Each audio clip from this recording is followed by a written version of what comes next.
بيبدأ الانمي في محكمة وبيتم فيها اعدام شخص بالسيف. القاضي بيقول له عندك كلمات اخيرة عاوز تقولها قبل ما اطير رقبتك، فالشخص ده بيقول له لا. الراجل ماسك السيف ونازل بيه على رقبته مرارا وتكرارا وكأنه بيعمل حفنة مش بيقطع رقبته. والقاضي بتكون على وشه ابتسامة شيطانية، لكن الابتسامة دي بتتحول لصدمة اول لما بيشوف السيف بيتكسر نصين. ده لان الواد ما حصلوش اي حاجة، تحسه كده انه عنده ملل ومش مهتم انه يموت اصلا ولا لا. بيقول لنفسه انا لا مش عارف ولا قادر اموت، مع انه ما عندوش اي صله ولا تعلق بالحياه. كل صلته بالحياه انه كان بينشر الدماء في اي مكان بيروح ليه. جثث لا حصر لها ماتت تحت اقدامه. وبعد كده بياخدوه للزنزانه وبنعرف انه اسمه غابيا مارو. بما انه اسمه صعب فهنختصره وهنسميه مارو. البنت دي هي مدونه وبتبحث في قضيته من معلوماته وكل حاجه تخصه. لسبب مجهول حاليا مارو ده يا باشا اتولد كشينوبي واتعلم مهارات القتل والاغتيال وسفك الدماء من اول لما كان طفل. ما كانش لوحده، ولكن معظم اللي اخضعوا لتلك التدريبات خسروا حياتهم من صعوبتها. ولكن اللي نجا من التدريبات دي امتلك جسد خارق للطبيعه البشريه. وبما ان مر من الاطفال دول فالسيف اللي كان المفروض يقطع رقبته اتكسر. وده بفضل انه من قريه ايوغا كوري اللي اجريت فيها كل هذه التدريبات. مارو بيقول لها ايوه صح، محدش يقدر يلمسني بسيفه سواء كان محترف ولا مبتدئ. في الاخر هم نكره قدامي، انا حتى ما استخدمتش النينجست اللي امتلكها. البنت بتقول له انت بتقدر تستعملها؟ طيب ممكن توريني وانت بتعملها؟ مارو بيقول لها لا طبعا. تاني يوم بيتم تنفيذ تاني عمليه اعدام لمارو، وهي انهم هيربطوه ويولعوا فيه. الاعدام ده مستحيل اي جنس بشري يتحمله حتى لو كان النار تاكل كل شيء حتى نفسها. بس العمليه دي بتتنفذ فقط بعد موت المعدوم. لكن في حاله مارو بما ان مفيش اي حاجه بتقدر تموته فهيولعوا فيه وهو عايش. فعلا النار ولعت فيه بالكامل. ولكن كالعاده مارو لا يموت، بيتم ارجاعه الى الزنزانه من تاني. برضه البنت دي بتحاول تاخد منه معلومات عشان تشخص حالته. مارو بيقول لها صدقوني انا مش بحاول اقاوم، ده بالعكس انا عاوزكم تقتلوني. بنعرف ان مارو يتيم، واهل القريه قالوا له ان شيخ القريه هو اللي قتل امه وابوه لما كان طفل. وحتى هو طفل ما كانش عنده اي مشاعر تجاه حد ولا اهداف ولا حتى احلام. اتولد كشينوبي، حياته كلها كانت عباره عن انه بياخد اوامر بالقتل وهو بينفذ وبس.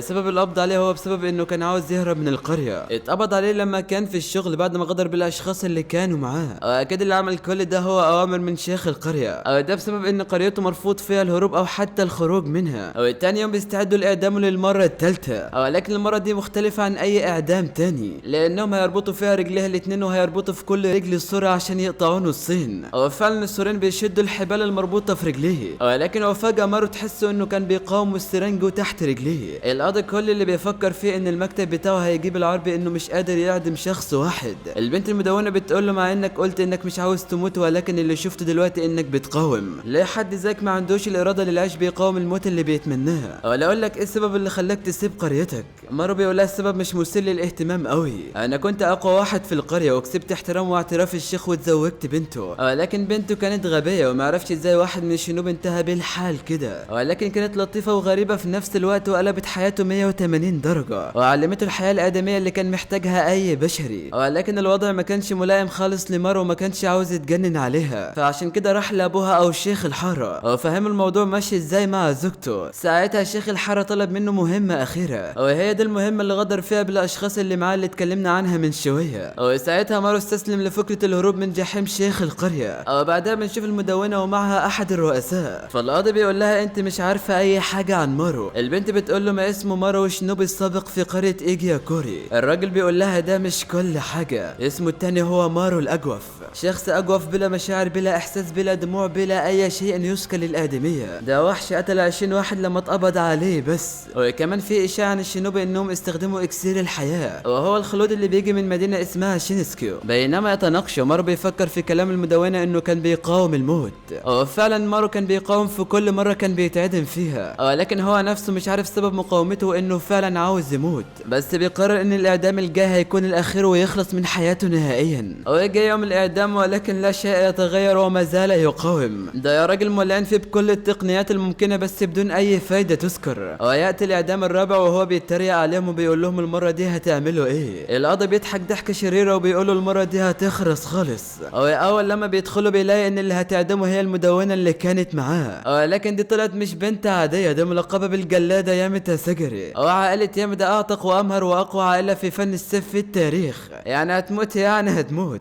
يامدا اصلا ما كانش هدفها الوحيد هو البحث، لا ده كان اعدام مارو. يامدا بتقول له انت كنت عاوز حد يقتلك صح، انا خلاص هلبي لك رغبتك. مارو بيتراقب لاول مره وبيحس ان حياته على شفير الموت، وعارف ان اللي قدامه دي استثناء عن اي حد كان بيعدمه في كل مره. مارو جسده بياخد ردة فعله وبيكسر القيود اللي عليه. ايام ده في لمح البصر بتبقى وراه وبتضربه بالسيف، ولكن مارو بيهرب منها. ايام ده بتقول له ليه هربت من هجمتي؟ كنت هتموت لو ما كنتش اتحركت. مارو مصدوم ومش مصدق اللي هو فيه ده، فعلا كان هيموت ورقبته كانت هتطير. وبتهجم عليه تاني وبرضه بيتفاداها، وبيسأل نفسه هو انا صح مش عاوز اموت؟ ايام ده بتقول له انا مر عليا ناس كتير زيك، ولكن ده مش هيعدي عليا، وانك من الناس اللي بيكذبوا وبيدعوا انهم تقبلوا الموت. مارو الاجوف انا مصدقك بعد ما سمعت قصتك، ولكن انت كذبت عليا في حاجه واحده، وهي انك لما قلت انك مش بتحب زوجتك. هي دي صلتك بالحياه وسبب انك ما زلت تقاوم الموت. مارو هينفجر منها وبيفتكر ذكرياته مع زوجته وقد ايه هي كانت مختلفه معاه وغيرته للاحسن، وكمان حسسته لاول مره بانه بني ادم عادي مش شنوب مدرع للقتل وبس. مارو بيسرق سيف من اللي حواليه وبيهجم عليها. ايام ده بتقول له انا صح، انت اللي بتكذب على نفسك وانت ما قدرتش تموت في عمليات الاعدام بسبب مشاعرك اتجاهها. انت بتوهم نفسك انك مالكش صله بالحياه. مارو بيقول لها خلاص انا فعلا ماليش حد، انت ما تعرفيش اي حاجه عن الجحيم اللي عشت فيه، انا فعلا شخص اجوف. وبيفتكر كلام زوجته لما قالت له انه مش شخص اجوف وبتعالج اصابته، وبيقول لها لا انا فعلا اجوف واللقب ده يناسبني بسبب حياته وجحيم مارو والبيئه اللي عاش فيها، فهو مش عارف يتعامل معاها بطريقتها ولا يعملها كويس زي ما هي بتعامله. بترد عليه وبتقول له انت غلط، انت الوحيد اللي بيفهمني وتقبلني بالشكل ده. وبنعرف ان سبب الحرق اللي على وشها ده بسبب تقاليد وحياتها المؤلمه في قريتها، وان ابوها الجشع هو اللي حرق لها وشها. ولكن زوجته كان دايما عندها امل وعمرها ما يأست من اي حاجه ونالت مشاعرها لمارو. وفعلا مارو امن بمشاعرها واتفقوا ان مفيش قتل ولا دم تاني، وراح للشيخ القبيله عشان يفهمه. ولكن زي ما انتوا عارفين شيخ القبيله ما عندوش يما ارحميني، ده ازبل واحد في التاريخ. وبنرجع لمارو اللي بيهاجم يامدا وهو متضايق، وبيقول لها انا اجوف ووحش قاسي ما عندوش قلب ولا رحمه، مهما حاولتي انا مش هقدر اكون انسان. يامدا بتوقفه وتقول له انت غلطان، اللي معايا ده جواب رسمي للافراج عنك، ومش بس كده ده كمان هتكون في حمايه الشجن، وده معناه ان محدش هيقدر يلمسك ولا القاضي ولا حتى شيخ القبيله بتاعك. ولكن عشان ده يحصل بشرط هو انك تروح للعالم السفلي. مارو بيفتح بقه وبيقول لها انت قصدك حياه البرزخ. يامدا بتقول له مش بالظبط كده، في مكان على الارض فيه كل حاجه حلوه ولا يوجد فيه اي الم، ويقال انها موجوده في اقصى الجنوب الغربي خلف مملكه ريكيو، وبعد معاناه تم العثور عليها وكانها من وحي الاساطير بالظبط. ويقال ان ممكن وجود اكسير الحياه هناك واللي بيديك الخلود، وبعتنا جنود من عندنا للبحث هناك، ولكن رجعوا مقتولين بطريقه غريبه ولا تصدق. وفي كمان 5 بعثات راحت هناك وما رجعتش تاني. مارو بيقول لها بس ايه القصه دي؟ اكيد خرافه. يامدا بتقول له خلاص جرب، انت هتخسر حاجه، ولو لقيت اكسير الحياه تعيش الحياه اللي كنت بتتمناها مع زوجتك. انا عرفت ان زوجتك لسه قاعده في القريه بتاعتك، ومن ساعه ما تم القبض عليك وهي قافله على نفسها ومش بتتكلم مع حد، اكيد هي متاكده انك هترجع لها تاني. وبتقول له هسالك تاني، هل لسه في صله لحياتك؟ لانك هتسافر لجزيره غامضه مع مجرمين من جميع الجنسيات، وكمان محكوم عليهم بالموت زيك، وهتتنافسوا على اللي يلاقي اكسير الحياه ويكسب براءته من الاعدام. هو ده الحل الوحيد عشان ترجع لزوجتك من تاني. القاضي بيقطعهم وبيقول لهم انتوا بتحلموا، انا مش هسيبه غير لما اعدمه. يامدا بتقول له انت اتجننت، ده امر من الشجن نفسه. القاضي بيقول لها انا ماليش فيه، لو دخلت في الموضوع هتموتي معاه. مارو بيفتكر كلام زوجته وبيبكي لاول مره، وبيقول لي يامدا انت مش كنت عاوزه تشوف ان نجيسته بتاعي؟ مارو بيخرج منه لهب ازرق واحمر وهيئته بقت شيطانيه ومن بعد موازي، وفي لمح البصر كان مقاوم كل اللي حواليه وقاعد عليهم. يخرب بيت ام الفخامه ايه ده؟ البنت متنبهر بيه وبقوته المهوله. مارو بيقول لها انا خلاص خدت قراري وهجيب اكسير الحياه، بس احنا هنعمل ايه دلوقتي؟ بتقول له تعالى معايا الاول هنروح لشخص اسمه ايدو. بيقول لها يا عم بطلي ملل، يلا بينا على الجزيره على طول. يامدا بتقول له لو مش عاوز تروح له فتقدر تلغي الصفقه. مارو بيقول لها بس خلاص صفقه ايه دي اللي تتلغي؟ ده انا هعمل اي حاجه، مش هيهمني اذا كنت هواجه مجرمين ولا حتى جزيره غامضه، انا هرجع وانا عايش من هناك من اجل حياتي المنتظره. بعد كده بنشوف سيجري وهي بتفتكر زمان لما ابوها قطع راس مجرم، ده لانه محترف في اعدام المجرمين، لان اي مجرم لما بيموت على ايده مش بيحس باي الم او معاناه اثناء موته، لدرجه ان الشخص اللي مات ده قال نكته قبل ما يموت. بنشوف سيجري وهي مبهوره جدا بوالدها وحلمها انها تبقى زيه، بعد ما سيجري كبرت وتعلمت فنون السيف زي والدها بتبدا في اعدام المجرمين زيه، الناس بتنبهر من تلويحاتها بالسيف وخصوصا انها بنت. بس بيجي لها شخص وبيقول لها انت مثقله بالخوف، ان وصلت في الخوف ده المجرمين هيعانوا اثناء موتهم، الشخص ده بيكون اسمه اذن، لكن هي برضه في كل مره بيكون عندها خوف.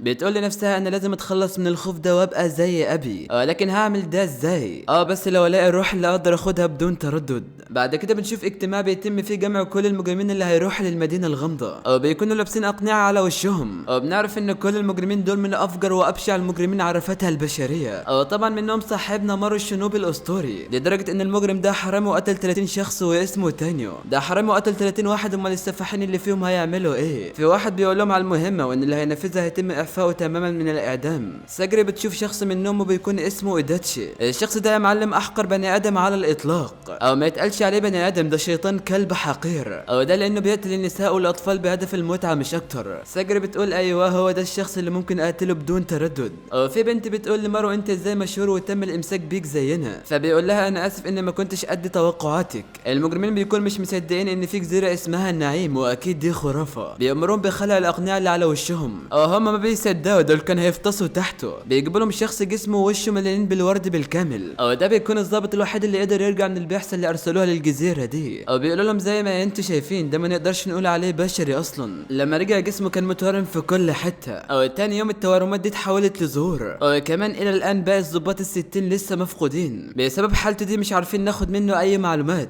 المجرمين بيتضايقوا اول ما يعرفوا خطورة الجزيرة دي. ابو سجري بيقول لهم اخرسوا، انتوا المفروض اصلا ان الاعدام منتظركم، وهو بيبكي زي اللهبل بيقول لهم انتوا ما تستحقوش الفرصة دي. وفجأة واحدة من المجرمين بتقول لهم طيب هتعملوا ايه لو ما لقيتوش العقار اللي قلتوا عليه ده؟ واحد منهم بيقول لهم انا مش موافق على الكلام الفارغ ده، انا استنى موعد اعدامي واموت بالطريقة اللي انا عايزها افضل من اني اموت بالطريقة الغريبة دي. او فجأة بوم بنشوف راس المجرم بتطير من على جسمه، كل من في المكان اتصدموا. واللي عمل كده هو اذن اللي ادى نصايح لسجري. في شخص بيقول للمجرمين لما هتروح للجزيرة هيكون معاكم مرافقين، او ده لانكم محكوم عليكم بالاعدام، بمعنى انكم لو حاولتوا الهرب او عملتوا اي حركات مشبوهة رؤوسكم هتتقطع على طول. او اللي هيكونوا مشرفين عليكم في البعثة دي هم افراد عشيرة اسيمون، يعني لو عصيتوهم ابقوا ودعوا رؤوسكم. او طبعا هتكونوا في الجزيرة وانتم متربطين عشان ما تقدروش تعملوا حاجة. ان قتلتم المرافق اللي معاكم او حتى سبتوه يموت فهيتم اعدامكم. او مارو بيكون هادي لابعد الحدود لدرجة ان سجري فكرته عبيط. الراجل بيكمل كلامه بيقول لهم في حاجة كمان قبل ما نبدا، عاوزين منكم تنقصوا عددكم لان السفينة مش هتتحمل عددكم الكبير ده، فعشان كده هنخليكم تنقصوا عددكم اكتر من كده. في مجرم بيهجم فجأة على مجرم تاني، او بيقول لهم انا فهمت قصدك، او انك عاوزنا نقضي على الضعفاء اللي فينا. كل المجرمين بيتصدموا وانهم فعلا عاوزينهم يقضوا على الضعفاء. بنشوف الحاكم وهو مبسوط باللي بيحصل. الشخص ده بيقول في عقله عليه هو الراجل ده حمار ولا ايه؟ هو ليه عاوزنا نخليهم يعملوا كده؟ كده هيبقوا مصابين ومش هيفيدونا في حاجة. الحاكم بيقول عملتوا ايه مع اصحاب الختم الاحمر؟ ابو سجر بيقول ختم احمر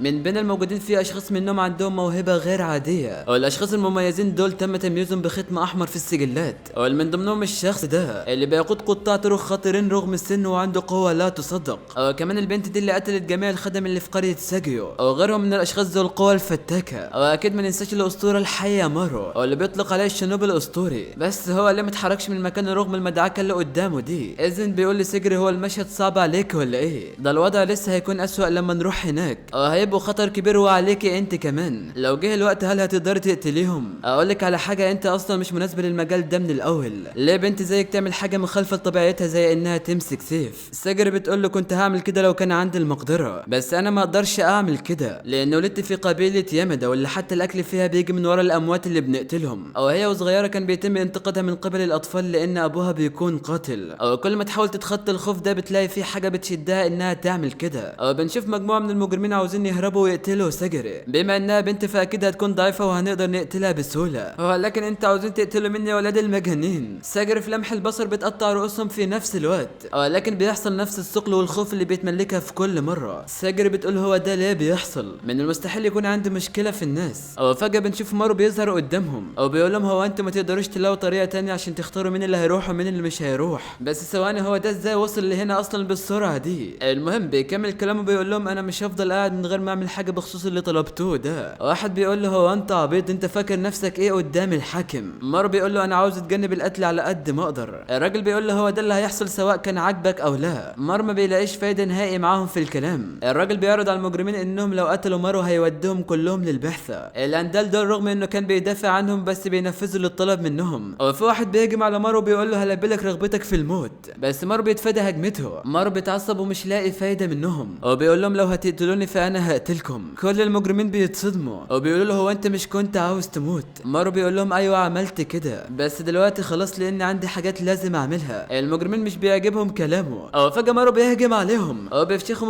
بيموتهم في مشهد فظيع ومروع. كل اللي في المكان بيتصدموا من اللي حصل وبيقولوا اذا هو ده الشنوب الخالي. مارو هو في حالة شرود تام، بيفكر في العبء اللي هيشيله تاني بعد ما قتلهم. او الشكل كده في حاجة مشتركة بين مارو وساجري. ساجري اول ما بتشوفه بتفتكر العبء اللي حاسة بيه، او بتقول انا اللي هقطع راس مارو. او بعد ما حصلت المجزرة دي وتم فيها قتل ناس كتير جدا، الشخص ده بيتدخل وبيقول لهم بس كفاية كده، انتوا كده اللي هتشاركوا في البعثة. او بس كده هم دول الاشخاص اللي هيشاركوا في البعثة دي. او كل شخص فيهم بيمتلك قوة مختلفة وفتاكة حرفيا. او طبعا زي ما قلنا هيكون مع كل واحد فيهم واحد من عشيرة اسايمون. او ها قد اتت السفينة التي سيذهبون بها. او كل المجرمين بيركبوا السفينة. او الان هم ذاهبون الى الارض التي يطلق عليها ارض النعيم الخالية من المخاطر. بنشوف مارو وساجري وهم على قارب صغير. او ساجري هي اللي بتكون مشرفة على مارو. طبعا مارو بيحكي لها عن الرجل الخالد واللي اسمه جيوكا كوري. او ده بيكون رئيس قريته واللي بتدعى بقرية الحجر. بيقول لها ان الراجل ده مهما طعن من مرات او حتى اتقطع ل 100 حتة برضه هيقدر يشفي نفسه ويتعافى فورا، بس بيحس ان هي مش مصدقاه. او بيقول لها فكرة اكسير الحياة هي توكو جوكو، بس انا مش متأكد ان هي ممكن تكون هنا. او ها قد وصلوا الى الجزيرة الملعونة للبحث عن اكسير الحياة. ساجري بتقول له انا كنت شاكة ان اكسير الحياة مش موجود ومجرد اعتقاد،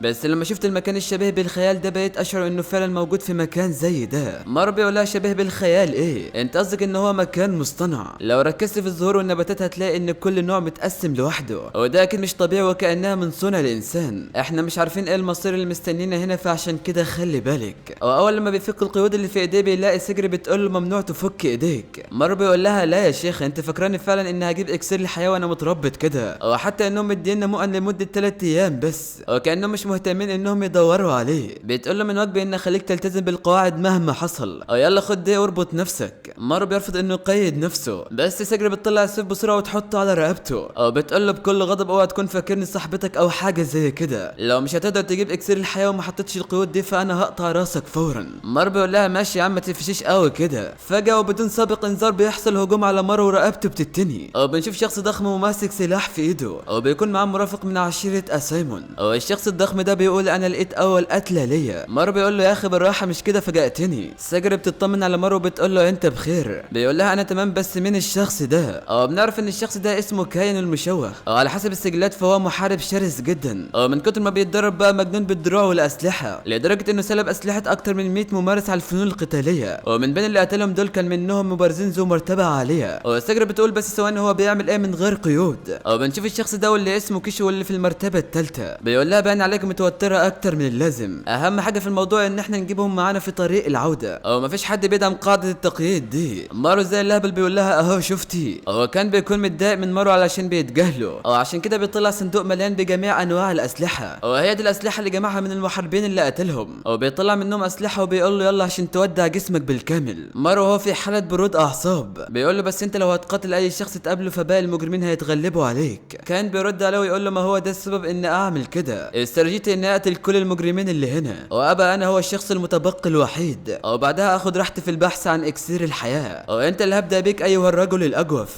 كيشو بيقول لهم ان احنا هنا عشان نراقبكم، او ملناش اي علاقه اذا كنتوا هتقتلوا بعض او لا. مارو بهاله شيطانيه بيقول لو عملت كده زوجتي هتزعل، بس ما عنديش خيار تاني والشكل كده هقتلك. او كان بيهجم عليه، او لسه مارو هيهجم عليه هو كمان، بس بيلاقي سجري العبيطه بتقول له خد اربط نفسك. مارو بيقول لها انت عبيطه ولا عبيطه، بس مش بيلحقوا يكملوا كلامهم وكان بيهجم على مارو. او كان نازل في مارو ضحكه حرفيا يمين في شمال وفوق وتحت، يعني شلوحه بمعنى الكلمه. بس برغم المدعكه اللي حصلت لمارو دي بيقول له ايوه بس كده بقى ومشدودين كويس. كميه استفزاز مش طبيعيه من البني ادم ده، كان هنفجر منه. بيقول له انت كده طيب هجرب عليك كل اسلحتي. مارو هو حالته حاله والرمح دخل في جسمه. بيقول له انت فاكر نفسك انك هتقاتلني لفتره اطول؟ كان هنفجر اكتر واكتر وبيطلع كل اسلحه وبيهجم عليه بكل غضب. في صدمه كيشي وسجري من كان انه قادر يرفع جسده الضخم ده بالاسلحه. مارو وهو في حاله غضب تام بيعمل حركه خزعبليه، او بيستخدم احد الاسلحه الطايره دي وبيهجم بيها على كان في مشهد مجنون. او سجري بتتصدم من انه قدر يهزمه بضربه واحده، بس فجاه بنسمع صوت ضحك احدها بيطلع كايون. مارو وسجري مصدومين من انه لسه عايش.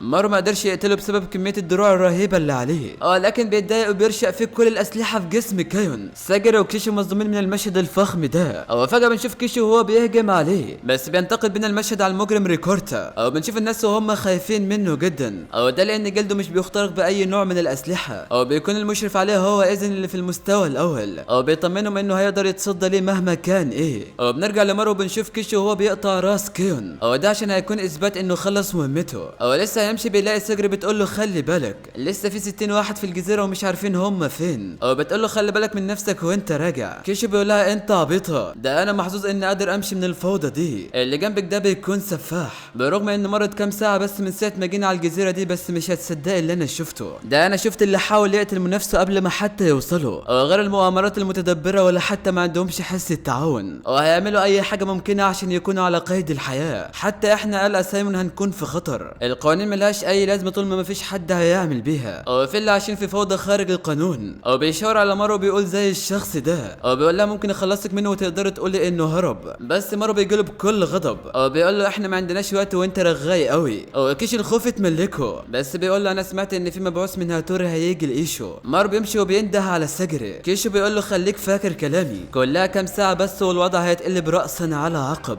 وساعتها اكتر من نص المجرمين هيهلكوا، او هيتبقى شخص واحد في الجزيره. او فعلا بنشوف الكلام اللي قاله كيشو بيتحقق، وان الامور اتقلبت حرفيا، او في منهم اللي قتل التاني واللي غدر وحصلت مجزره في كل مكان. او بعد كده كيشو بيسيبهم ويمشي. او بنشوف ساجري وهي بتفتكر لما قال لها ان مارو اللي معاها ده بيكون سفاح ولازم تخلي بالها منه. او لسه هتقول لمارو هنروح فين، بتلاقيه بيهجم عليها. ساجري بتقول له قصدك ايه باللي عملته ده؟ مارو بيقول لها كنت فاكره اني هقتلك بدون الم مش اكتر. او بيفتكر لما زعيم القريه قتل ابوه وامه لما كان لسه صغير، وده لانهم حاولوا الهروب من القريه، وكانت رتبتهم هي الجنن. ومن ساعتها رئيس القريه قرر ان هو اللي يربيه. او بيفتكر زوجته كمان. او المعركه لسه مستمره بين ساجري ومارو، اللي بيقول لها لو جت فرقه من فرق يوجا كوري كل حاجه هتنتهي، او ما عنديش وقت اضيعه عشان ادور على اكسير الحياه بتاعكم ده، وانا دلوقتي محتاج اني اقتلك. او بتحصل معركه طاحنه بينهم هما الاثنين. ساجري بتفكر ان بما انه متطرف التفكير فهتنفذ عليه حكم الاعدام، بس برضه شعور التردد بيتملكها من تاني، بتكون مرتبكه وبتواجه صعوبه في مقاتله مارو. لكن بنشوف مارو هو كمان متردد انه يقتلها برغم انه قتل ناس كتير جدا. او بيفتكر كلام زوجته انه لو اتبع قلبه هيكون محارب حقيقي. او بنشوف مارو هو بيقتل ويقتل في الناس.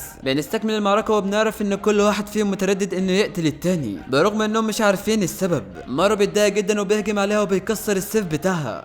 هيهجم عليها تاني بس بيلاقيها لفت السيف على الناحيه التانيه، لكن بيوقعها على الارض. بيقول لها خلاص الامر ما يقوس منه، انا الاقوى هنا، مش بزعل على قتل المجرمين، لكن قتلك هيزعلني. ساجري بتقول له معنى كده انك قادر على الشعور. فجاه مارو بيتضايق جدا من كلامها، بهاله شيطانيه بيقول لها انا مارو الاجوف الذي بلا عواطف، قتلت ناس لحد ما بقيت كده وانت مصيرك هيبقى زيهم. ساجري عرفت ان خلاص هي دي النهايه بالنسبه لها. لسه قتلها ولكن بيشعر ان زوجته بتمنعه، وما بيقتلهاش وهو بيبكي، وبيقول انا ايه اللي بيمنعني، المفروض ان الشخص اجوف. هنا ساجري عرفت ان مارو في كل مره كان بيقتل فيها شخص كان بيصارع نفسه، بس طريقه تربيته هي اللي وصلته للمرحله دي. وهو في الحقيقه عنده عواطف انسانيه، حتى انها من ساعه ما شافته وهي قدرت تتصالح مع مشاعرها. مارو بيقول هو انا بقيت ضعيف كده، لو كنت ضعيف كده يبقى مش هشوف زوجتي تاني. ساجري بتعرفه ان ده مش ضعف، ده نوع من انواع القوه، وبتقول له انت عندك مشاعر بس انت مغمض عينيك، حتى بان عليك ان انت ندمان على اللي عملته، لو حاولت تواجه مشاعرك وترجع حياتك فانا هكون معاك. بعد كده على طول بنشوف اتنين من السيافين وهم مبهورين بجمال المكان، في فراشه بتيجي على ايد واحد فيهم، اول لما شافها افتكر اللي حصل للبشر اللي جوه على الجزيره هنا، بدون تفكير قطع ايده وقطع الفراشه معاها. فعلا شكوكو كانت في محلها، وان ايده اللي قطعها اتحولت، بتظهر نفس الفراشات بكميات هائله جدا لا حصر لها طلعت من الغابه. مش بس كده، ده بنشوف صدمه، مخلوق من الجحيم ظهر لهم من العدم، نفس اللي حصل معاهم بيحصل مع مارو، مخلوق عجيب وخطير واقف قدامهم. مارو بيشعر بالتوتر من الوحش ده، بنشوف ساجري اللي مش عارفه تعمل ايه، وان شكلهم مقزز قوي بالنسبه لها. فجاه الوحش بيهجم على مارو بايديه الكتير دي، بس مارو بيتفاداه وهو اللي بيهجم على دماغه. الوحش بيستغل ده وبيمسكه من رجليه وبيفشخه في الارض، لكن مارو بيهرب منه وبيقف على رجليه من تاني. مارو بيكون مستغرب جدا من وجود كائن زي ده، بيفتكر كلام رئيس القريه لما قال له ما تتعاملش مع اعداء ما تعرفهمش او ما تفهمهمش، بيفكر هل هيهرب ولا هيعمل ايه. فجاه هو سرحان بيلاقي الوحش بيلف عليه ديله الشائك وبيحصره حرفيا، بيرميه رميه قويه على الشجره. ساجري بتروح عشان تطمن عليه لانه اتصاب باصابات خطيره، لكن مارو كل اللي بيفكر فيه هو ازاي هيطلع من الوضع اللي هو فيه ده، بس ده مش بيلحق يفكر وبيلاقي وحوش من نفس النوع بتظهر له. يا نهار اسود، هيعملوا ايه في المصيبه اللي هم فيها دي؟ دي. ساجري اول ما بتشوفهم بتتصدم جدا، لكن بتلاحظ انهم لابسين البسه صلاه من ديانات مختلفه، ومنهم الديانه البوذيه، بتستغرب ازاي وحوش بيقدروا يعملوا كده، بس بتحاول تهدي نفسها وتهدي اعصابها. لسه هتتكلم مع مارو بتلاقيه تحول من كتر الغضب، بهاله شيطانيه بيقول لها ما تضيعيش وقتك في التفكير. مارو من كتر الغضب بينط في الهواء وبيهجم على رقبه واحد فيهم وبيفشخه. بيروح لساجري وبيقول لها ده انا بسخن بس، فبتقول له ما هو واضح. بيفهمها ان اللي بيعيش في قاره الحجر بيخضعوا لتدريبات تتجاوز الحدود، نتيجه لده بيحصلوا على قدرات تتجاوز قدره الانسان. مارو هالته الشيطانيه بتزيد اكتر واكتر، بيقول ما فيش وقت للتفكير، بيهجم على واحد تاني وبيجي من وراه وبيفرتك له دماغه. مارو جن جنونه خلاص وقوته من عالم موازي. على الجانب الاخر بنشوف ساجري وهي غرقانه في التفكير لدرجه ان الدم بيجي عليها وهي ولا هنا، وبتقول لما جيت هنا كنت عارفه ان هيكون في مخاطر بس مش للدرجه دي. الوضع اتقلب راسا على عقب في خلال كام ساعه بس، وهي غرقانه في التفكير بيكون في وحش واقف وراها، وهي كمان الوحوش اللي في الارض مسكتها. خلاص الوحش هيهجم عليها، بس مارو بيلاحظه وهو في لمح البصر بيمسكه وبيطير له ايده وبينقذها في مشهد اسطوري. هما الاثنين بيحسوا بالاحراج من بعض، مش بيلحقوا يكملوا لحظه بنت التيت دي، وبيلاقي الوحش بدله مسكه من دماغه. شكلها كده النهايه لصاحبنا مارو. بنشوف الدم وهو يتناثر في الهواء، بس بنكتشف ان الدم ده مش من مارو، ده ديل الوحش هو اللي اتقطع من شخص مجهول. مش بس كده، ده كمان قطع له راسه في لمح البصر، وبيكون معاه شخصين تانيين. الشخص ده بينبهر لما عرف ان مارو هو اللي قتل كل الوحوش دول لوحده، وحتى الكرومبا ده مبهور منه. وبعدين بتيجي البنت دي واللي اسمها يوزريها، ودي بتكون مجرمه طبعا، لكن بما ان اسمها صعب فهنسميها يوزو. بتقول لمارو انا كمان شنوبي زيك، بس ساجرة بتكون مستغربه ان معاها اتنين من المرافقين. مارو بيشكرهم لانه افتكر كلام زوجته لما قالت له ان لما اي حد يساعدك فلازم تشكره، وبيقول لهم مش احنا منافسين، طيب ليه ساعدتوني؟ فيوزو بتقول له ما تقلقش الوحوش انتهت اصلا، وبان عليك انك شخص يعتمد عليه، والدليل انك لسه واقف على رجليك رغم اللي حصل لك ده، وحتى انك انقذت البنت دي واللي هي ساجرة، وبتعمل حركات غريبه، وبتقول له ايه رايك نوحد قوانا مع بعض؟ بس مارو بيمسكها وبيرزعها في الارض، وبيقول لها الكلام ده مش هينفع معايا اصلا. فبتقول له ماشي قفشتني، بس انا جد اننا نعمل تحالف معاك، وان فرقه مكونه من 5 افضل من فرقه مكونه من 3. ولكن بتقطعها ساجرة وبتقول لها هو انت ليه معاك 2 من الاسايمون؟ هو المفروض يكون على كل مجرم مرافق واحد. فبيرد عليها الشخص ده واللي بيكون اسمه جينجي، وبيقول لها انا اصلا كان المفروض ان ارافق مجرم اسمه مياكيا، ولكنه مات بسبب انه انخدع بيها، دي واحده مش بتلتزم بقواعدنا، عشان كده قررت ان انا كمان ارافقها. بس كلامه ده مش داخل لعقل مارو ولا حتى ساجرة بجنيه. الراجل الكرومبا ده هو اللي بيكون مرافقها الاساسي واللي اسمه سينما. يوزو بتقول لهم ما تفهمونيش غلط، لازم نلاقي اكسير الحياه في اسرع وقت، والا هيبقى ملناش اي لازمه في الجزيره دي. بتروح لمارو وهي فرحانه، بس مارو برضه بيمسكها وبيرزعها في الارض، وبيقول لها يا بنت العبيطه انا ما قلتش ان هكون معاكم فريق، وبعدين ازاي هقدر اثق فيكم اصلا؟ البنت بتمسكه وبتقول له حتى لو لقينا اكسير الحياه فما فيش غير شخص واحد هو اللي هياخد العفو، عشان كده لازم نستغل بعضنا البعض. مارو بيبعد من بنت المجنونه دي، وبيقول لها طب ايه الطريقه اللي هنكون بيها الفريق؟ بتقول له سهله، انت هتكون القوه وانا هكون الذكاء، لان عندي معلومات هقدر اقدمها ليكم زي الفراشات اللي ليها نفس وجه الانسان، عندها سم يقدر يخليك تشوف حاجات مختلفه، وغيرها من الحشرات زي 44، وهي كمان بتاكل الجسم الميت او اي لحم فاسد. مارو مستغرب انها عرفت كل المعلومات دي ازاي. بتقول له لاني اختبرت ده كله على مياكيا واستخدمته كفار تجارب قبل ما يموت. مارو بيحس بالشفقه على الراجل ده. سينما بيقول لهم ان في وحوش كتير بيلبسوا ادوات مستمده من ديانات معروفه زي البوذيه، بس اول لما تشوفهم ما تقدرش تقول انها البوذيه اطلاقا. يوزو بتقول لمارو ايه هتوافق ولا ايه؟ مارو بيقول لها انت ليه بتعملي كل ده وبتورينا ناويه على ايه؟ فبتقول له ان هي عندها اخت مريضه ومرضها غير قابل للشفاء، عشان كده بقيت شنوبي عشان اجمع اكبر قدر من المال عشان اساعدها، ولكن مارو بيحس انها بتكذب. بتقول له انا مش محتاجه لسبب، انا عايزه ارجع وانا عايشه ومش عايزه اموت. مارو قال لها طيب خليني اسالك سؤال، انت عملت ايه في المجرم مياكيا؟ بتقول له انا ما عملتش حاجه، انا بس كنت عاوزه اعرف شويه معلومات فعشان كده استخدمته لحد ما مات. وبتبص عليه بكل خبث وبتقول له ايه شكلك زعلان عليه؟ مارو قال لها اهم حاجه عندي المعلومات. وبتروح له تاني بس بيمسكها وبيرزعها في الارض تاني. ووسط الهبل اللي بيحصل ده كله ساجرة بتكون في عالم موازي من التفكير، وانها من ساعه ما جت الجزيره وهي ما انجزتش اي حاجه، وفجاه مره واحده بتفقد الوعي، وكل من في المكان اتصدموا. بعد كده بنرجع فلاش باك وبينتقل بينا المشهد على شخص في عشيره يامدا، وكل اللي في المكان مبهورين منه لانه في شهر بس من التدريب حصل على رتبه، وده اسرع واحد في تاريخ عشيره يامدا يتمكن من السيف في خلال شهر بس، وحتى بيجيله اذن وبيهنيه على انجازه. وبنعرف ان الشخص ده اسمه توما. بعد كده بيروح لواحد في السجن، والمجرم ده بيكون اخوه الاكبر، وبيقول له جيت عشان انقذك. اخوه بيقول له ازاي هتخرجني من هنا؟ توما بيقول له في طريقه ممكن تنقذك، وهي انه هيكون المشرف عليه في مهمه اكسير الحياه عشان يلاقوه يلاقوه ويعيش. بنرجع للحاضر بعد ما راح للجزيره وبيكونوا قدامهم وحوش كتير، لكن اخوه مش بيستنى وبيهجم عليهم بدون تردد. توما بتبان عليه السعاده وانه فخور جدا باخوه، ده لانه بيقدر يتكيف مع اي وضع. يا ترى ايه هي قصه توما واخوه الاكبر؟ ايه اللي وصل اخوه للمرحله دي؟ تعال اقول لك.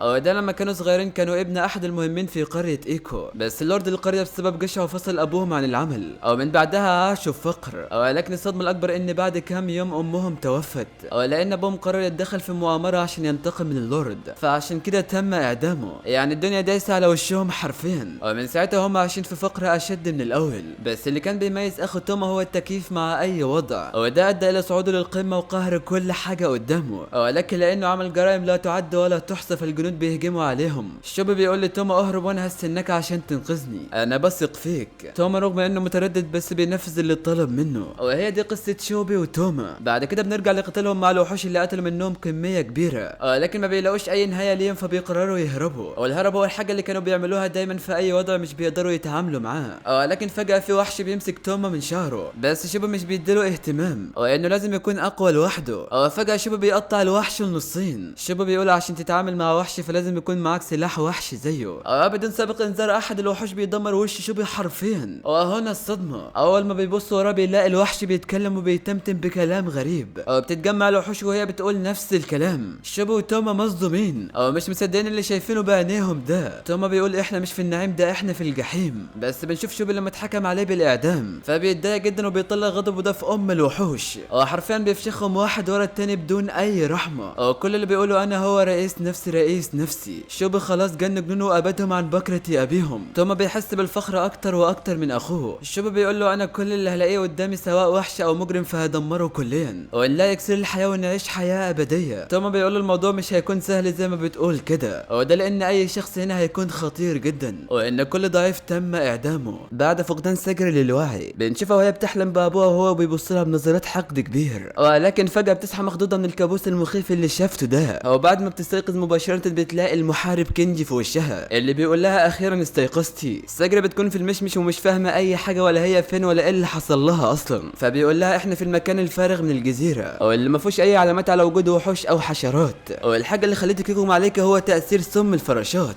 سجرة بعد ما بتسمعه بتحس بالاحباط وبتقوم. كينجي بيفهمها ان من الافضل انها ترتاح بسبب اللي حصل لها ده، بس بتقول له مش هقدر اتحمل اني ما اتحركش، وكمان لازم ادور على مروه قبل ما افقد اثره. لكن اول ما بتبص جنبها بتلاقيه قاعد هو والاتنين دول. سنتا بيطمن عليها، لكن سجرة بتهنج ومش عارفه تتكلم اصلا من اللي شايفاه. وبنعرف ان مروه هو اللي بيعمل الاكل، سنتا بيخيط الهدوم اللي اتقطعت وبيقول لهم خلاص بما ان سجرة استيقظت فيلا بينا ناكل. لكن يزرو بتتضايق لان الاكله اللي عملها مارو ما عجبتهاش اللي اسمها كي كاتسوغان، ودي يا باشا اكله مخصصه للنينجا. مارو بيقول لها ما تحمدي ربنا يا بنت العبيطه، انا كل اللي لقيته قدامي عملته. وبيقول لهم كمان حرصت ان اعمل شويه حاجات وانا بجمع مكونات الاكل، وحتى بعد وصلنا للنقطه دي بس ما لقيتش اي حاجه تشبه اللي في الصوره ده، ولاننا ما شفناش الجزيره باكملها فمش هنقدر نجمع استنتاجات اكتر. سجرة بتقول استنى هو انت ازاي عرفت انك لقيت البتاع ده ولا لا؟ هو انت تعرف حاجه عن اكسير الحياه احنا ما نعرفهاش؟ مار بيقول لها لا انا كنت بدور على اساس تصميم ومش اكتر، واكتشفت ان رغم في انواع كتير من المكونات هنا ولكن اغلبها مكونات عاديه وتقدر تلاقيها على البر العادي، وفي كمان زهور عمر ما شفتها قبل كده. بس اللي شد انتباهي فعلا هو ان كان في عدد قليل من الزهور اللي بتشبه الساموراي بقت مظهره. كل اللي في المكان مصدومين من اللي سامعينه. مار بيكمل كلامه بيقول لهم ان غالبيه الزهور اللي على الجزيره هم عباره عن اشخاص، بمعنى ان الناس اللي بتموت هنا بتتحول للنباتات.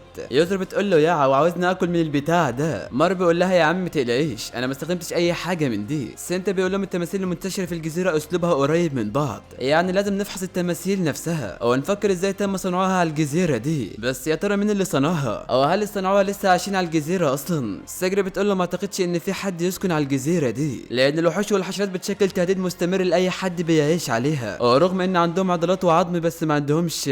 راح سنتا قال لها الاعضاء التناسليه، قالت له ايوه بالظبط كده. وبنشوف مره وهو بيضحك ضحكه شريره وبيقول بما ان الكائنات هنا بتعيش بدون اعضاء داخليه فاحتمال وجود اكسير الحياه هنا على الجزيره مش مجرد كلام، او لو لقيته هرجع وهاخد العفو الكامل. سنتا بيقول لهم زي ما قال مارو هيكون من الافضل لو عرفنا الوحوش بتعيش فين وازاي حتى لو في بعض الخطر، ولكن لازم نلاقي اكسير الحياه. بعد كده بنشوف جنجي وهو بيقول لساجري ارجع لي البيت، انا هاخد مكانك لان المجرم بتاعي مات اصلا، لانك بنت في عشيرة يامادا قبل ما تكوني ساموراي، لو قعدت هنا هتموتي ولو قعدت مكانك مش هيحصل لك حاجه، عشان كده لازم ترجعي. ساجري بتقول له ده واجبي ولازم اوفي بمسؤولياتي كمحارب. جنجي بيقول لها انا فاهمك بس لازم تواجهي الحقيقه، هل عندك القوه الكافيه عشان تقطعي مارو؟ السيف هو قلب المحارب وروحه، وانت بالفعل فقدت احدى السيوف دي، انت مش قويه كفايه عشان تكوني هنا. سنتا بيقول لهم احنا مش متاكدين اصلا اذا كانت هتقدر ترجع او لا، لان معظم الساموراي اللي حاولوا يمشوا من الجزيره هنا ما قدروش، ومن المؤكد ان رجوعنا مش هيكون بالسهوله دي. بعد كده بنشوف اتنين على متن قربوا بيحاولوا يهربوا من الجزيره، وبيكون في ضباب كثيف قدامهم، وبنعرف ان الشخص ده اسمه تنزا، وده ساموراي احد عشيره يامادا اللي بيجد صعوبه في التجديف ومش قادر يتقدم. الواد اللي معاه واللي اسمه نوراجي بيقول له انت ازاي ساموراي وغبي كده، شغل دماغك واقرا الامواج، انت كده هتتعب نفسك على الفاضي. الاهبل ده بيقول له فهمت، اهو اديني اتعلمت حاجه جديده من عشيره سانكا. نوراجي بيقول له بس لو رجعنا من غير اكسير الحياه فهيتم اعدامي بدون نقاش. تنزا بيقول له يا عم ما تقلقش انا هتصرف وهمدحك قدامهم. وفجاه بيلاقوا سفينه ضخمه جدا قدامهم، وبيكونوا فاكرينها سفينه تابعه للشوجن وانهم هيقدروا يرجعوا، ولكن بيتصدموا صدمه عمرهم، وبيلاقوا تجمع كبير من السفن التالفه اللي تم الهجوم عليها من قبل الوحوش، وفي وحش شكله غريب بيظهر من وسط السفن. تنزا بيطلع السيف ولكن الوحش بيهجم عليهم فورا وبيفشخهم حرفيا، وده لان الوحوش دايما بتنجذب للاشياء اللامعه، وبيصدموا من حجم الوحش الهائل ده الاشبه بالبحار. تنزا بيحاول يلاقي اي حاجه في السفينه عشان يهجم بيها على الوحش، وفعلا بيقطع اجزاء منه، وبيقول لنورجا انه يهرب لانه لو مات سلاله سانكا هتموت معاه. نورجا رغم انه شايفه بيقاتل ولكن مش قادر يعمل حاجه وبيحس بالعجز، وبيفتكر لما قابلته كانت في حاله فوضى وانه في محاربين موجودين فيها، وفي واحد من المحاربين بيقول له انت امشي، فبيقول له ايه امشي دي؟ بيجاوبه بيقول له يعني قبائل التلال اللي ذات ثقافات متميزه ولا تنحل لاوامر الشوجن، وبيقبضوا عليه عشان يقول لهم على مكان باقي القرى التانيه وانهم يمسحوا عشيره سانكا والى الابد، وبعدها فعلا بيقول لهم على مكان باقي القرى، بس بيكون غصب عنه وبيحس بالاحباط وبيعاتب في نفسه لانه هو السبب في موتهم. تنزا بعد معركته مع الوحش بيقول له انا مش هسيبك تتعدم وانت لسه طفل كده. نورجي برضه حيران ومش عارف يعمل ايه، وهل لازم يموت ولا يحافظ على سلاله قريته. بس فجاه بيلاقوا جثه مليانه بالورد على السفينه، وده يا جماعه بيكون كيشو اللي كان عاوز يرجع بعد ما خلص مهمته، واول ما بيشوفوه بيتصدموا. تنزا بيكون عارفه بس مش عارف ازاي وصل لهنا، ولكن الوحش بيهجم عليهم تاني وبيكسر السفينه بيهم. نورجي اول ما شاف كيشو مرمي كده بيتحول من كتر الغضب، وبيفتكر اللي حصل لجميع من في القريه، وبيتجه ناحيه الوحش. تنزا بيقول له انت بتعمل ايه يا غبي؟ نوراجي خلاص استسلم للوضع، ودايما بيسال نفسه هل لازم يموت ولا هيعيش، وبيقول له ما تحاولش تشاركني في الموضوع ده لان هي دي عقوبتي عشان انا السبب في قتلهم. تنزا اصلا مش فاهم هو بيقول ايه، ولكن الوحش بيهجم على نوراجي بدون اي تحذير، ونوراجي بيكون مستسلم للوضع تماما، ولكن تنزا بينقذه في اخر لحظه، وبيقول له انا مش فاهمك انت ليه عاوز تموت عشان السبب ده، انت لازم تشيل الموضوع ده من تفكيرك. نوراجي برضه مصمم على قراره ومش راضي يتنازل عنه. تنزا شغال فشخ في الوحش ومش عارف يعمل ايه مع نوراجي ولا يقنعه ازاي. نوراجي لسه هيرد عليه بيلاقي الوحش بيهجم عليه من الخلف، بس تنزا بيلاحظ ده وبينقذه في لمح البصر وبيفشخ الوحش، رغم ان تنزا انقذه اكتر من مره بس هو مصمم انه يموت. تنزا مستمر في القتال مع الوحش، لكن قوته هتنتهي قريب ومش هيقدر يتصدى ليه لمده كبيره، وبيقول له عشان كده قول لي الحقيقه، هل انت عاوز تموت عشان قريتك ولا انت من نفسك عاوز تموت؟ نورج بينصدم من كلام المليء بالامل والحنين، وبيفتكر لما كان مع جده وكان مبسوط مع كل من في القريه، وبيعيط وبيقول له لا مش عاوز اموت انا بس عاوز ارجع للجبال. تنزا بيقول له خلاص لازم تبقى على قيد الحياه مهما حصل، وبيقول له ان القارب بتاع كيشو هناك ولازم يركبوه. نورج بيقول له تمام، وفعلا بيقطعوا طريقهم للقارب وهم بيتصدوا لكل هجمات الوحش، وبعد معاناه حرفيا اخيرا قدروا يوصلوا للقارب. نورج بيشكر تنزا على اللي عمله معاه انه مدين ليه جدا، بس ما بيلاقوش اي وسيله للعوده بسبب شده تيارات المحيط القويه، فبيضطروا يرجعوا للجزيره تاني عشان يغسلوا جراحهم، ولكن اثناء تغسلهم تنزا بيقول له انت شكلك عامل زي البنات كده ليه؟ نورج بيقول له انت قصدك ايه باني شبه البنات؟ هنا الصدمه الكبرى. تنزا بيكتشف انه فعلا بنت، يعني كل الوقت ده وكنا فاكرينه ولد، يا لهو على الضحك. بيقول له لو كنت بنت بتروح للناحيه التانيه، بعدها بيخلصوا وبيتجهوا لخطوطهم التاليه للهرب. بعد كده بنروح لمارو وباقي الفريق، وجنجي لسه بيحاول يقنع ساجري انها تسيب المهمه، وبعدها بيسيبها ويمشي. سنتا بيوافق على كلام كنجي بس مش بالكامل لانه حس ان مارو مختلف عن المره الاولى اللي شافه فيها. ساجري بتكون مش عارفه تعمل ايه، وبعدها الليل بيليل وبنشوف مارو وهو قاعد، بتجيله ساجري وبتقول له انت هتقضي الوقت كله في المراقبه ولا ايه؟ بيقول لها انا مش هنام لان ده وقت للمراقبه باختصار، وبيقول لها كمان ان الاصابات اللي سببتها لك هي اللي خلت سم الحشرات ياثر فيك ويغمى عليكي، عشان كده انت ليكي دين عندي ولازم اسددهولك، لان بسببك قدرت افوق لنفسي واتخذ قراري وان هقضي حياتي كلها مع زوجتي. ساجري بتقول له انت قوي جدا. مارو بيقول لها لا يا شيخ، على اساس ان انت مش اقوى مني او انك ما عندكيش اي عيب نهائي في القوه او مش هتعرفي قوتك الا بالخبره. ساجري بتكون متفاجئه من كلامه او انها كانت فاكره نفسها ضعيفه. او بيجي كينجي وبيقول لها مش يلا بينا ولا ايه؟ ساجري بتقول له انا فاهمه قلقك بس مش هرجع، لان اللي في القريه دايما بيسخروا من اي واحده بتمسك سيف، او خاصه ابي اللي انا مش بتكون راضيه اني احمل سيف.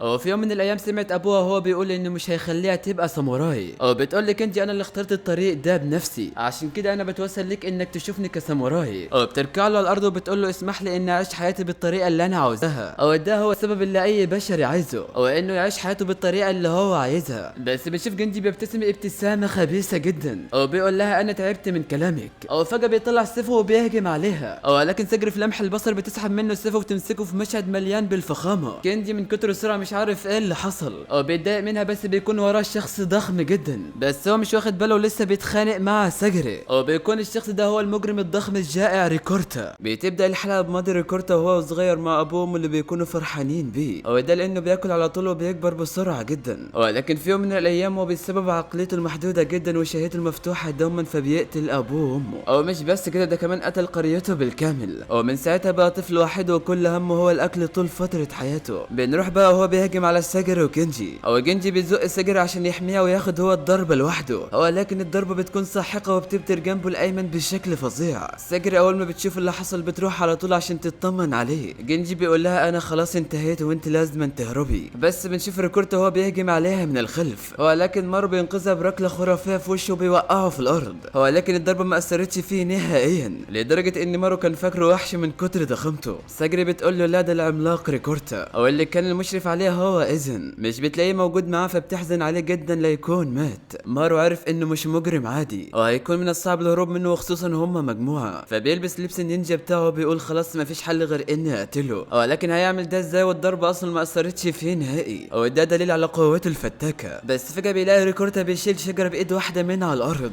وبيمسكها بسرعه وبيرميها عليه. مارو قدر يتفاداها ولكن بصعوبه، فبيطلب من يوزرها اللي معلقه السنت على الشجره زي منشر الغسيل، بيقول لها تعالي ساعديني. بتقول له لا يا عم، انا زي ما اتفقت معاك انت العضلات وانا المعلومات وكمان هشجعك. يا بنت الغداره. مارو فقد الامل منها بس بيلاحظ هجوم قوي من قبل ريكورتا من الخلف، وبايده بيهجم عليه وكان خلاص هيمسكه، ولكن بيهرب منه بسرعه. بس ده مش بيلحق يهرب وبيلاقيه هجم عليه تاني بسرعه خياليه، ولكن مارو برضه بيقدر يتفاداه. مارو بيعرف ان مش بس ضرباته هي اللي سريعه، لا ده كمان ردود افعاله، وكل سنه هيضيعها هيكون في عدات الموتى من قوته الفتاكه. مارو بيخبط في الارض وبيستخدم احدى تقنياته وبيطلقها على ريكورتا، ولكن ده مفيش حاجه بتاثر عليه، ده عباره عن درع خارق القوى. مارو بيطلق العنان لقوته وبيستخدم جميع تقنيات النينجا عليه، ولكن ده بدون اي فايده، ده مش شخص عدو قوته من عالم موازي. مارو خلاص ملاقيش اي حل عشان يهزمه بيه. بنشوف ساجري وهي بتحاول تساعد جينجي اللي بيقول لها انت لازم تهربي حالا، ولكن ساجري رافضه وبتحاول تساعده بجميع الطرق الممكنه. جينجي بيقول لها انت غريبه، من شويه كنت قويه وكلماتك زي الراجل، اما دلوقتي فانت بنت عطوفه جدا. ساجري بتقول له انا مش عاوزه اي حد من زملائي يموت.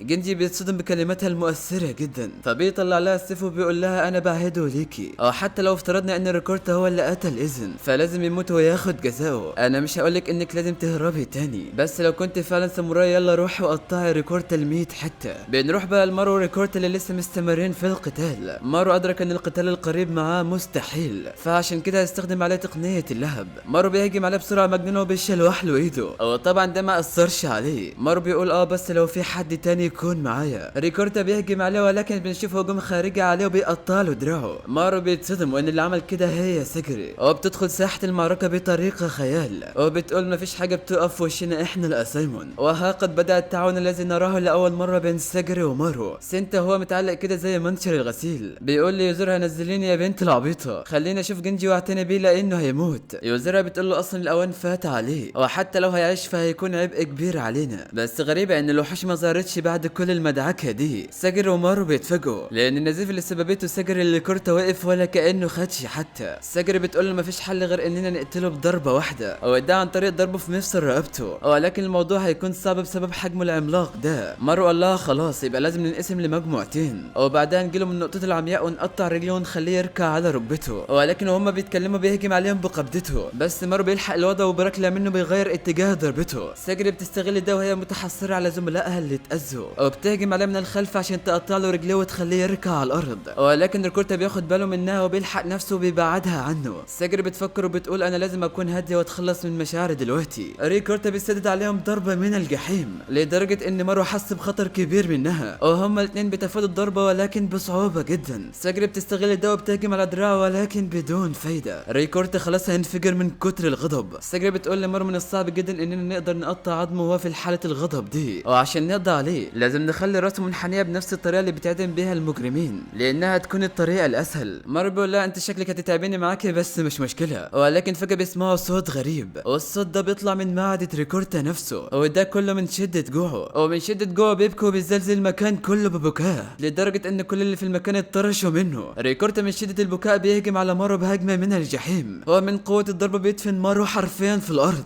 يا الهي ما هذه القوه الجباره، قوته غير ادميه ومن عالم تاني. ساجري بتروح تطمن على مارو اللي بقى مدفون في الارض زي النعامه دلوقتي. مارو بيطلع من الهلاك اللي هو فيه، هو مش عارف يتصرف ازاي ضد قوته الخارقه دي. بيقول خلاص انا هتصدى لكل هجماته، بس فجاه بيلاقي نفسه جاب دم من كل حته في جسمه، وده كله من اخر ضربه اخدها منه. مارو بيركع في الارض وهو غير قادر على فعل اي شيء. ريكورتا خلاص بيهجم عليهم عشان يسدد عليهم الضربه القاضيه. ساجري بتقول خلاص شكلنا هنموت، بس بتقول لا ده مستحيل يحصل، انا هكون العاصفه هنا واخد كل حاجه. وفعلا بتقدر تتصدى ليه ولا هجمته، ده لدرجه ان ريكورتا ذات نفسه استغرب فبيهجم عليها تاني، ولكن برضه بتقدر تتصدى ليه. مارو مصدوم ومش مصدق اللي شايفه وانها قادره على مواجهه هذا الوحش العملاق لوحدها. ساجري قوتها دلوقتي لا تقارن مع اي شخص، ده حتى يوزيرا وسينتا بيتفاجئوا. سينتا بيقول قوتها رهيبه لدرجه انها تقدر تكون الرئيس التالي للعشيره، ولكن بما انها بنت فتم تجاهلها. حتى جنجي اللي خلاص بيودع بيقول يمكن هي ما عندهاش الخبره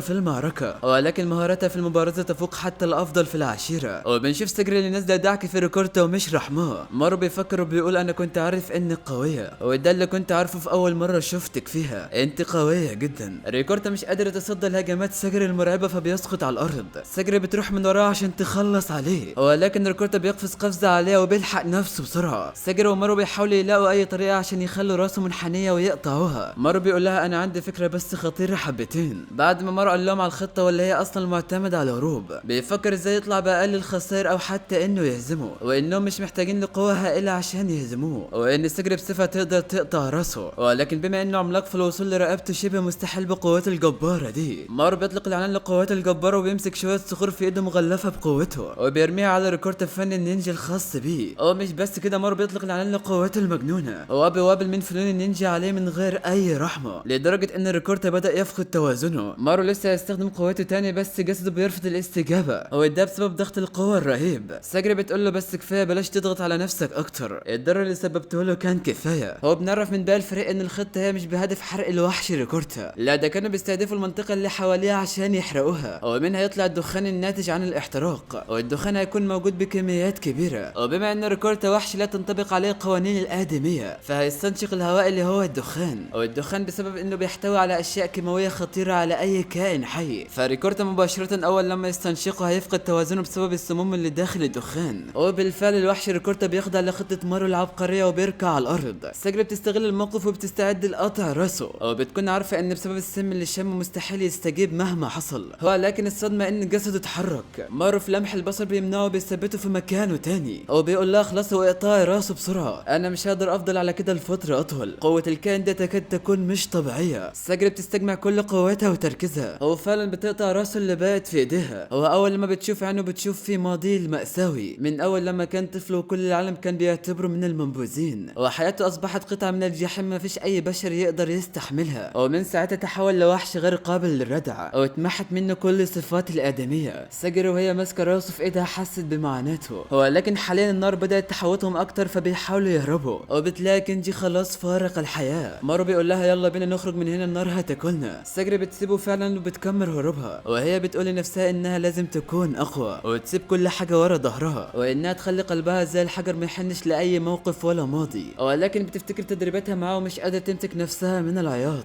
ساجري اتغيرت وحولت دموعها دي لمصدر قوه ليها عشان تتحدى كل مخاوفها. وبعد احتراق المكان بيلاقي الوحوش بتتجه نحو النيران، فمارو بيقرر انه يروح من نفس الاتجاه اللي جت منه الوحوش، وده الاحتمال احتمالية وجود اكسير الحياة هناك، ورغم ان الوضع هيكون خطير ولكن فعلا بيروحوا. والسجرة هي كمان بتكون عاوزة تلاقي اكسير الحياة في اسرع وقت عشان تعفي نفسها وزملائها من هذه المهمة الخطيرة. وفي طريقهم بيلاقوا يزورها وسنتا متنحين على حاجة. هو اول ما بيشوفوهم هم عاملين كده ليه بيتصدموا، وانهم اكتشفوا وجود قرية على الجزيرة. سنتا بيقول يبقى فعلا جنس النساك موجود هنا. بعد كده بنروح لتوما وشوبو اللي بيفشخوا في كل الوحوش، وبعد القضاء على هذه الوحوش بيستريحوا شوية. ولكن شوبو بيلاحظ حاجة غريبة، فبيبدأ يروح ناحية المكان اللي هو شاكك فيه. هو اول ما بيروح بيتصدم صدمة عمره، هو انه شاف بنتين شكلهم غريب عايشين على الجزيرة. بعد رؤية توما وشوبو للبنتين بيكونوا مبهورين بجمالهم، ولكن ايه اللي يخليهم موجودين في جزيرة خطيرة زي دي؟ ولكن شوبو حس انهم مش طبيعيين واكيد هم مش اشخاص عاديين. هو بيقول لهم انتوا مين بالظبط؟ في بنت منهم بترد عليهم رد ساذج وغير اخلاقي، والبنت التانية بتكون متضايقة منهم جدا بسبب انهم قطعوهم عن اللي بيعملوه. ولكن هنا الصدمة الكبرى وانها بتبدأ في التحول لرجل وبيقول لهم هقتلكم، وبيقول لهم كمان ان مفيش حاجة على الجزيرة دي عادي او غريب اصلا عشان تستغربوا منه. هو شكله كده ده مش شخص عادي وقوي جدا. وعلى الناحية التانية بنشوف مارو واصدقائه بعد رؤيتهم للقرية. مارو بيقول لهم حتى لو كان في حكماء في القرية او لا، فلازم نسأل نفسنا السؤال الاهم، هو هل هيكونوا حلفاء ام اعداء؟ ولكن بنلاحظ ان في شخص غريب واقف وراهم عند الشجرة بيتصنت عليهم. هو اول ما بيهرب مارو بيلاحظوا فورا وبيحاول يلحقوا على طول. هو فعلا بيلحقوا اول ما بيشيل الوشاح من عليه بيتصدم لانها بتكون بنت صغيرة وموجودة على الجزيرة. ولكن المفاجأة الاغرب ان في وحش غريب بيتدخل وبينقذ البنت من مارو وبيرميه بعيد. هو بنعرف ان الوحش ده من انواع اليونساي، هو ده بقى نوع من انواع الاشجار. البنت بتهرب ومارو راح وراها عشان يلحقها. هو ده لانها اول شخص يقابلوه عايش في الجزيرة دي، هو ان ممكن يلاقي منها اي دليل على وجود اكسير الحياة هنا. ولكن فجأة بيلاقي الوحش بيمنعه وبيهجم عليه، بس ده مش اي حد، ده مارو. هو بيقدر يتفادى هجمته بكل سهولة، هو بحركة اسطورية منه طير الوحش، هو بيكمل طريق ورا البنت وبيخليهم هم اللي يتعاملوا معاه. ولكن ساجرة هي كمان بتروح معاه لانه هو المجرم بتاعها. هو بتقول لهم كملوا انتوا بقى. يوزرها بتقول لهم يا ولاد العبيطة، بس مش مهم لانها دمر الوحش ده كليا. بنروح بقى لمارو اللي بيحاول يمسك البنت اللي بيكون عندها رشاقة وبتقدر تهرب منهم. هو لكن هتهربي من مين؟ ده مارو. هو بيقدر يلحقها وبيمسكها من ايدها وبيقول لها احنا مش هنأذيكي. هو لكن في مشهد غير متوقع بنشوف البنت بتمسك مارو وترفعه وترزعه في الارض. مارو بيكون مستغرب من اللي حصل وان ازاي بنت رغم سنها الصغير ده قدرت تعمل كده. ساجرة بتندى عليها وبتحاول تفهمها انهم مش ناويين يأذوها وانهم عاوزين يتكلموا معاها مش اكتر. هو بنشوف البنت فعلا بتقف وبتروح عندها. هو لكن فجأة بتهجم عليها بدون سابق انذار، بس بيجي مارو وبيلحقها في اخر لحظة. هو بيلاحظ ان قوتها فتاكة ومش قوة شخص عادي ولا حتى شخص متضايق. هو بيعرف ان فعلا في الغاز كتير موجودة على الجزيرة، وان وجودها وقوتها الغريبة دي دليل على وجود اكسير الحياة هنا، وانه هيلاقيه مهما كان الثمن ويرجع لزوجته. هو بيتضايق منها جدا لانها مش راضية تستسلم. هو بيستخدم الحشائش الطويلة الموجودة على الشجرة وبيكتفها بيها. هو بيظهر لها حالته الشيطانية وان اهم حاجة عنده هو اكسير الحياة. هو طبعا لانها بنت صغيرة فبتبدأ في البكاء فورا. مارو من غباء بيستغرب هي ليه بتبكي. ساجرة بتقول له لا يا راجل، هو مين اللي مش هيبكي بعد اللي شافته ده؟ يلا غور ونزلها من هناك. هو فعلا بينزلها وساجرة بتروح عشان تهديها وفعلا بتقدر. هو من شكلها بتحس انها بنت عادية زي اي بنت. بعدها بيروح لسنتا ويزورها اللي بتكون عاملة من الوحش شاورما، وبيفكروا هيعملوا ايه دلوقتي بعد ما قبضوا على البنت اخيرا. مارو بيقول لهم انا عايز اسالها سؤال عن اكسير الحياة بس تبطل الام بوكا الاول. هو لكن الصدمة انهم بيلاقوا الوحش بيتكلم وبيتوسل لهم انهم يسيبوا البنت في حالها. هو في المقابل هيقول لهم على كل حاجة تخص الجزيرة. مارو والباقيين اصلا مش مصدقين اللي شايفينه وان في وحش بيتكلم، بس مفيش حاجة بقت غريبة على ام الجزيرة دي. هو لكن بيرفضوا عرضه انهم يفضلوا يسالوها هي عن انهم يسالوا وحش. الوحش بيحاول يقنعهم وان الاكل متوفر عندهم في القرية. يوزرها بتقول له مستحيل لاننا اصلا ما عندناش مشكلة من الناحية دي. بيقول لها طيب كمان عندنا حوض استحمام. هو بنت العبيطة دي على طول بتوافق عشان ام الحمام. هو فعلا بيروحوا معاه وبتكون فرحانة. هو لكن مارو بيكون مش واثق فيه، بس ده مش مهم عنده لان كل اللي عاوزه هو انه يعرف اي معلومات عن اكسير الحياة. هو لو عمل اي حاجة مريبة فهيخلص عليه تماما. سنتا بيكون خايف من ان يحصل عليهم هجوم من قبل الفراشات او الوحوش، هو ان لو هجموا عليهم مش هيلاقوا اي مكان عشان يهربوا فيه. هو لكن الوحش بيطمنهم ان لا الفراشات ولا الوحوش هيقربوا من القرية، وان لو الوحوش عملت كده فهيتم معاقبتهم لانهم كده هيتخطوا تعاليم الجزيرة. وها قد وصلوا الى القرية. هو لكن بيتفاجئوا بشكلها القديم واللي اشبه بالانقاض. هو كمان مليئة بالضباب وخالية من اي اشخاص. الوحش بيقول لهم ان المنظر ده ليه اكتر من 1000 سنة على الوضع ده. هنا الكل بيتصدم، هو انه زي عاش كل الفترة دي واللي تتجاوز 1000 سنة. بعدها بيدخلوا بيت الوحش اللي بيكون مبني على الطراز القديم واللي ليه الاف السنين. مارو بيقول له ايه يا عم انت ازاي عايش في المكان ده؟ هو طبعا يزورها بتروح للمكان اللي جت عشانه اللي هو حوض الاستحمام. بعدها بيجي ميعاد الاكل وبيتجمعوا يتجمعوا مع بعض. هو لكن مارو بيكون حذر من انه ياكل الاكل ده. الوحش بيقول له يا عم ما تخافش، الاكل مش مسموم ولا حاجه. مارو بيقول له مش مهم، اهم حاجه ان الاقي اكسير الحياه. هو نيجي بقى للي جينا عشانه، هو فين نقدر نلاقي اكسير الحياه. هو لكن بيلاقي الباقيين بيقطعوه بيطفحوا زي المفاجيع. الوحش بيقول لهم ان الجزيره بالنسبه له وباقي الوحوش فهي اسمها هو كوتاكو، واللي هي جنه بالنسبه لنا. مارو بيقول له طيب الاكسير موجود ولا لا؟ الوحش بيرد عليه وبيقول له ان في اسطوره قديمه اسمها تان، ودي بقى بتتكلم عن مصدر للحياه الابديه، او بالاصح هو اكسير الحياه. كل الموجودين انصدموا لانهم كانوا فاكرينه عباره عن فاكهه. الوحش بيكمل كلامه وبيقول لهم ان الجزيره دي بتتقسم لثلاث مناطق، واللي هم ايشو وتان وهوجو. وهوجو دي هي المنطقه الموجود فيها القريه اللي هم فيها حاليا، هو دي بقى بتكون في منتصف الجزيره. اما ايشو فهي المنطقه الاولى في الجزيره واللي فيها الغابه والشاطئ. اما تان بقى فهي في قلب الجزيره. الكل متفاجئ من المعلومات دي وانها معلومات قيمه، ولكن بنشوف مارو في عالم اخر من التفكير، وانه اخيرا لقى امل في حقيقه وجود اكسير الحياه. هو معنى كده هيقدر يرجع لزوجته تاني. مارو بيساله اذا كان شاف الاكسير بنفسه او لا. الوحش بيقول له لا ولكن بستفيد من بركاته. سنتا بيقول له يعني انت ليك اكتر من 1000 سنه عايش، فمعنى كده انك من الخالدين برضه. مارو بيكون عاوز دليل على قصته وانه مش بيكذب عليهم. الوحش بيقول له يا عم ما تقلقش، لما تقابل اللورد تنسن هتتاكد من كل حاجه. هو بنعرف ان اللورد تنسن هو نفس الشخص اللي قابلوه توما وشوبي. هو بيكونوا مقطعينه نصين وكمان قتلوا البنت اللي معاه. هو لكن الصدمه انه فعلا ما بيموتش وبيرجع يتجدد تاني بسرعه. هو بنعرف ان في كتير من الاشخاص عندهم حياه الخلود.